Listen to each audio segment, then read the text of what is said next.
Let's bring in Andreas Krieg, who's a senior lecturer in security studies at King's College London. He joins us live from there. So as you heard there, a huge amount of concern coming from high up at the United Nations. I mean, the UN deeply concerned that things like fuel, food, water are being used as weapons of war. And of course, like all weapons of war, they can be used with restraint or they can be used to annihilate. What are we seeing in Gaza? Yes, good evening. It's a very, very difficult humanitarian situation, probably one of the worst, if not the worst, humanitarian crisis in the world right now, because it's not just a man-made humanitarian crisis of lack of food, lack of water, lack of sanitary facilities, but it's also these people being bombed at the same time, being exposed to explosive devices, to bombs, artillery, and active fighting. They have nowhere to go. It's a terrible situation. We've got an element here of certainly grave violations being committed by Israel under international humanitarian law. We've got potential war crimes being committed on a daily basis. We have instances of indiscriminate bombing of buildings, civilian buildings, civilian infrastructure, hospitals, places of worship. All of these are grave concerns. These are concerns that in many ways could amount to war crimes or crimes against humanity. The question is, though, are we actually seeing a genocide? And that question is obviously not an easy one to make because the burden of proof for genocide is quite hard. What is more important is about looking at the narratives that are being pushed out there by the Israeli officials, which certainly suggest a genocidary intent. So it's by officials who are on the strategic level, who are guiding this war inside Gaza, particularly those of the Netanyahu government, officials in the Knesset, who have talked about annihilating people in Gaza, threatening with nuclear war, threatening the annihilation of civilians, and basically holding all of Gazans to account for what's going on there. This is certainly inciting language that could incite genocide, and that's something that needs to be taken very seriously because it sets the kind of context in which soldiers in the IDF operate. But what I don't think we're seeing yet is the IDF actually implementing genocide. Even if they indiscriminately target civilians, I still think that we're not at a genocide, but there's a huge risk, and we need to take this very seriously, and Israel needs to be condemned for the language that's been used on the strategic level. So if I get you right, very strong indication, evidence, at least of genocidal intent. All the while, the UN now is warning of looming mass starvation, a reminder of how many layers this crisis has, not only bombs raining down on people's neighborhoods and houses, but also the risk now of disease and starvation. Let me ask you this, because presumably when it comes to disease, there's a risk for Israel as well. I mean, these soldiers operating in large numbers in Gaza will return at home at some point, and Israel is only literally a few kilometers away. Yes and no, but there are two entirely different, separate elements. One is the civilian population who are cut off from any support, any logistical supply lines in Israel, and then there's the IDF, that has a massive tail of logistical support that goes from Gaza back into Israel, who are well supported, who are well fed, and who don't usually mingle and sleep among the civilians in Gaza. So there is actually that kind of geographic distance between the two and quite a big gap. And unfortunately, with the dehumanization that's been going on, these two elements have been kept very separate. So the IDF is not at all really exposing itself to locals in Gaza, and therefore I think they're to a great extent also kind of kept away from any diseases there. This is probably a challenging question and one that really sort of throws the humanitarian world into a spotlight, because even before Israel's current siege, 80% of Gazans relied on international humanitarian aid for survival. That's according to the UN. It is the occupying power's responsibility to provide food, shelter, medicine, and other essential needs. Of course, this poses a very big question. Have aid agencies ignored the very thing that creates the need for the aid in the first place, namely the Israeli occupation?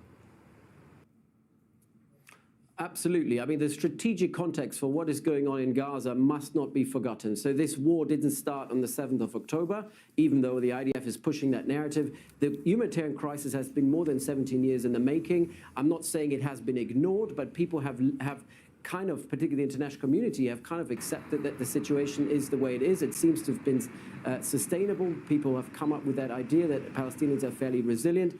But this humanitarian crisis meant that Palestinians in Gaza already lived on the edge and now have been basically withdrawn from any sort of humanitarian supply chains for weeks and weeks on end. And I think a lot more people will now die, not from bombs or being exposed to indiscriminate bombing from Israel, but will die because they don't get the humanitarian aid they need as we go into the winter. And so while the calls have been now on the humanitarian pauses and ceasefires and putting pressure on Israel no longer to target civilian areas, that is no longer the main cause of why people will die in the weeks ahead. And the problem is that Israel is looking at a long-term war over weeks, months, potentially years to come of occupation, where civilians will be in the area and where access to these civilians will be very, very difficult. And as we go into that, the clock is ticking because people will not, the international community cannot and will not tolerate these huge death tolls that will start mounting, not because people are being killed by fire, because they're killed by the lack of humanitarian support that they're receiving. There's so many levels and so much depth to this ongoing crisis. Andreas Krieg, Senior Lecturer in Security Studies at King's College London. Many thanks for joining us. Thank you. Dr. Mohammed Al-Rani works in the emergency room at Al-Aqsa Martyrs Hospital in Gaza. He describes the conditions that people are being treated in because of a lack of fuel and medication. Most of the cases reaching the hospital daily are children and women, in addition to dozens of bodies. Let's bring in Andreas Krieg, who's a Senior Lecturer in Security Studies at King's College London. He joins us live from there. Can I start by asking you what you make of these claims by the Qassam brigades that they are willing to stay the course, that they're digging in for a long war? What does that mean in terms of this conflict? And what, of course, does that mean to the civilians who have already been experiencing so much as a result of this violence? Yes, I mean, this is a good question. At the moment, we don't really know what's going on. I mean, we've got two warring factions. We've got the Qassam brigades and Palestinian Islamic Jihad on one hand, we've got the IDF on the other. They're the only ones who really control the information environment. They're the ones who are releasing information, and they control the information environment. We don't really know what impact they're having, how much progress they're really making, how many casualties they're taking. But it's quite clear that what the Israelis are doing at the moment is fighting the on-the-ground battlefield, while obviously Hamas and other fighting factions fighting under the ground. They're using the battlefield underneath Israel's battlefield to kind of maneuver around. And I would suspect that Hamas-affiliated groups have been preparing for this for 17 years. They're dug in deep. They're preparing for a long battle, and I do think, and a long war in particular. And it seems that the Israelis, on the other hand, already calculated that in. I mean, Israel is not saying that this is going to be a quick victory or a quick move. And I think time will tell how long Israel, how much breathing space Israel actually has to keep this going. I think Israel, for the most part, is running against the clock because international global public opinion is turning against it quite swiftly also in Western countries. And I think what Hamas has to show is that they are resilient and that they are basically sitting where they are without giving up. And I think time will work for them and against Israel, unfortunately.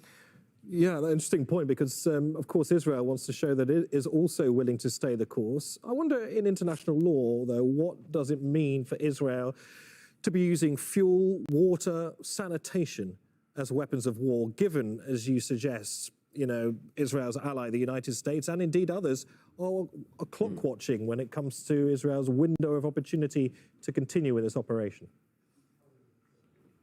Well, from a Western point of view, from a British point of view, American point of view, we cannot endorse the means of warfare that are being used there. I would say they're in grief violation of international humanitarian law.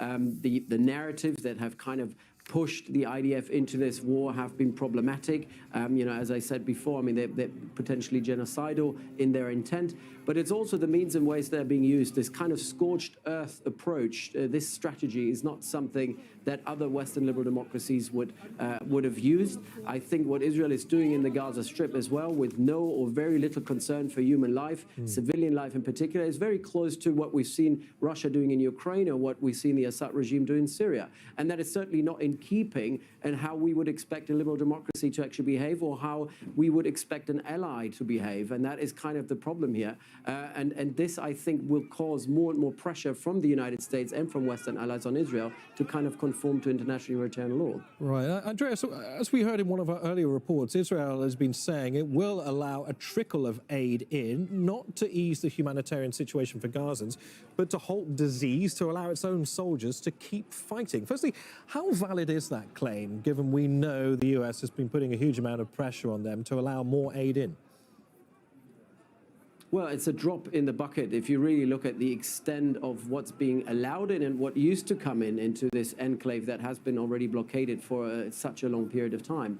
I think it's not going to make a huge difference. It's now just to kind of keep the sewage system working, to kind of make sure that waterborne diseases kind of don't infect most part of the Gaza Strip. But let's face it, the destruction on the ground, nearly 50% of all civilian areas have been destroyed, which also means that the sewage system has been destroyed as well. So even if you if you bring the fuel and you keep the sewage system working, the system itself, the physical infrastructure has been destroyed in large parts. So there isn't actually a sanitary system, there isn't a water treating system in place, and that is going to be the main cause of death moving forward, I think, and that will obviously primarily hit civilians, not the military. The IDF has their own kind of logistical supply chain to make sure they keep on going. But the problem here is that, again, time is working against the operation, because as people are dying, the humanitarian crisis is getting worse. And I think, unfortunately, for civilians in Gaza, they will be dying at a higher rate with winter coming, not from shells or bombing, but from humanitarian crisis. Now, throughout this conflict so far, we've heard Israel maintaining that Hamas will divert or steal aid, although the US Secretary of State Antony Blinken nor other Biden officials have confirmed this. What are your thoughts? What are you hearing on this? I mean, if there's no aid coming in, so there's not really anything that Hamas can divert at this point.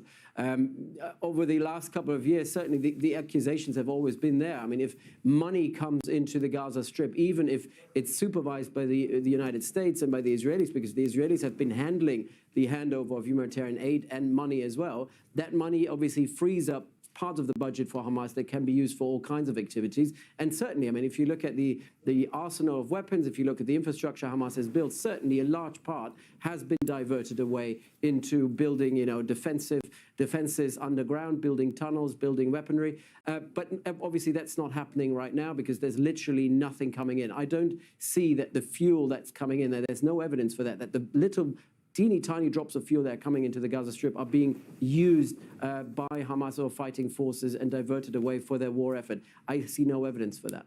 All right, Andreas, it's great to have you back on the programme. Andreas Krieg, Senior Lecturer in Security Studies at King's College, London. Thank you. A residential building in southern Gaza has been hit in an Israeli air raid, and some of the Palestinians living there had fled from the north, heeding Israel's warning. Yumna El-Sayed has more from Khan Yunis in Gaza. A recent targeting to a residential home of 4-story building has been just targeted